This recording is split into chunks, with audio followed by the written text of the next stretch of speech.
ওসমান হাদির মতো দেশপ্রেমিক ব্যক্তিরা দেশের মধ্যে বাংলার জমিনে, বাংলাদেশের জমিনে বেঁচে থাকুক, সেটা বাংলাদেশ সরকার, বর্তমান উপদেষ্টা পরিষদ, বাংলাদেশ সরকার এবং প্রশাসন সেটা চায় না।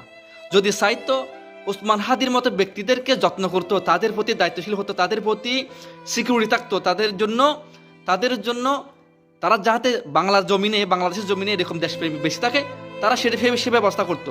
উল্টো যে খুনি, যে ঘাতক, নরপিশাচ সে ওসমান হাদি একজন দেশপ্রেমিককে হত্যা করে, গুলি করে হত্যা করে সে দেশ থেকে পালিয়ে গেলে কিভাবে? ঢাকার বুক থেকে, ঢাকার জমিন থেকে দেশের বর্ডার পার হয়ে সে ভারতের মধ্যে, ভারতের দালাল, আওয়ামী লীগের দালাল, সে কিভাবে পালাতে পারলো?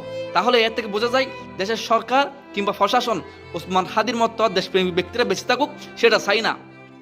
একটি কথা স্পষ্ট করে দিই, আমরা প্রবাসী কমিউনিটি থেকে একটি কথা স্পষ্ট করে দিই আপনাদের, ওসমান হাদির ব্যক্তিদের মতো যদি এরকম দেশপ্রেমিকদের যদি সম্মান করা না হয়, তাদের যদি জানমালের যদি দেশের সরকার নিতে না পারে, ওসমান হাদির মতো দেশপ্রেমিক দেশের মধ্যে কখনো জন্মাবে না। হ্যাঁ, জন্মাবে।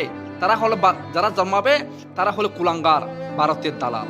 তারা ভারতের দালাল জন্মাবে, কুলাঙ্গার দালাল জন্মাবে, সন্ত্রাস দালাল জন্মাবে। ওসমান হাদির ব্যক্তির মতো দেশপ্রেমিক জন্মাবে না।